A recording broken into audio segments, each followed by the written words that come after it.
here we have a matte finish wooden jasper. And the first thing that you'll notice about this wooden jasper is that it has a very dull or chalky looking appearance.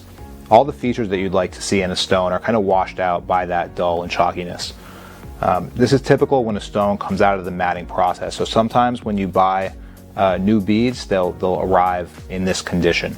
But today what we want to do is show you how you can take a stone that looks like this and transform it into a stone that looks like this with very little time and just a few simple steps using all natural mineral oil. So let's just jump in and get started.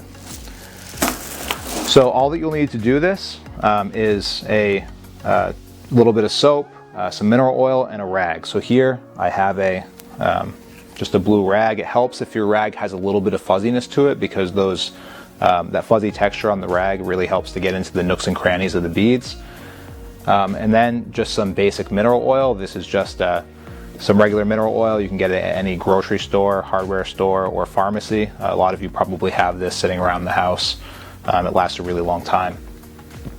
So once we have our items together, just go ahead and pour some of that oil onto the rag. My rag's already a little bit oily from doing this, but when you add the oil, just understand that you can be very generous with the oil. Don't worry about putting too much, because the next step of the process is to wash the oil off of the beads.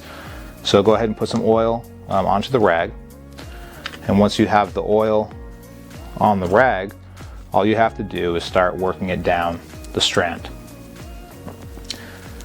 And so the first thing that you'll notice as these beads start coming out of the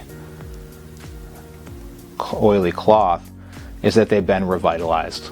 All the features that you want to see in a wooden jasper are there. It's gotten a nice deep brown color, and it's really just transformed the stone from something that you wouldn't really want to make jewelry out of to something that looks beautiful and has a lot of really nice features. Just to show you what it's doing, if you look here on the left, we've got the oiled stone, and then on the right we have the non-oiled stone, and you can see the stark difference already.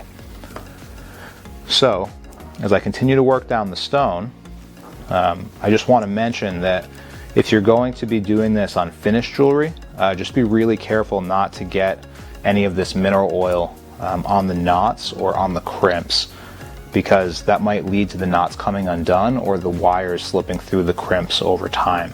So if you're going to do this on finished jewelry, just be really careful to stay away from the knots and crimps, or just be really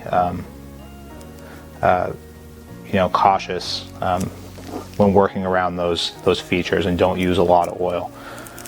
So now you can see we have the oiled fossil jasper, and all those beautiful features of the fossil jasper have come out in the stone. It's really revitalized this stone.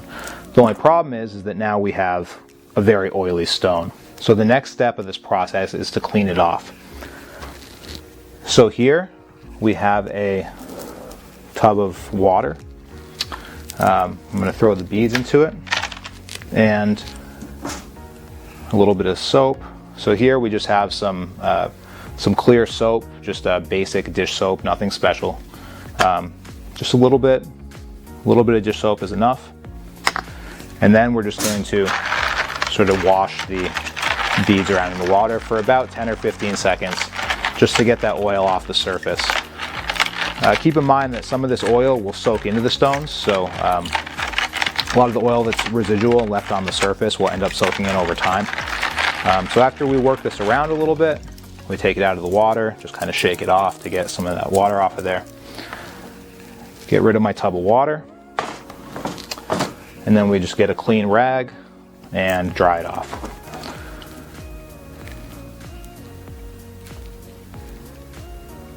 So now that we've got the dried off beads, one of the nice things is that that oil has really just come all off. These beads don't have an oily feeling to them or an oily appearance. They just have that nice luster that you would want to have in your matte finish stones.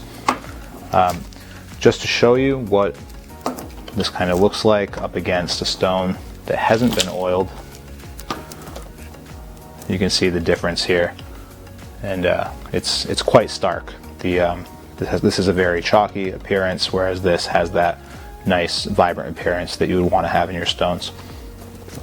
So just to show you what this looks like on some different types of stones. So here we have a 7 chakra stone, and we have amethyst, lapis lazuli, sodalite, green aventurine, tiger's eye, yellow jade, and red jasper. Now this one's already been oiled, and you can see it's a matte finish stone, but it has really vibrant color.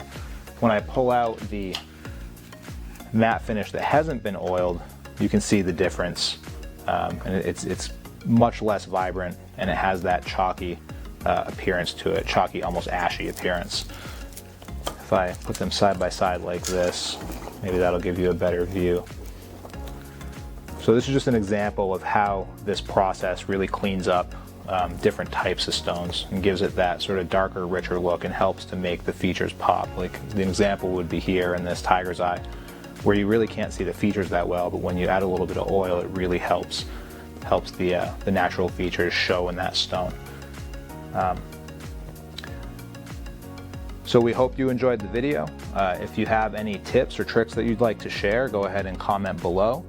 And if you have any ideas for maybe future videos or suggestions, please let us know, and we'll try to get back to you, and maybe our next video will feature your suggestion. Thank you for watching.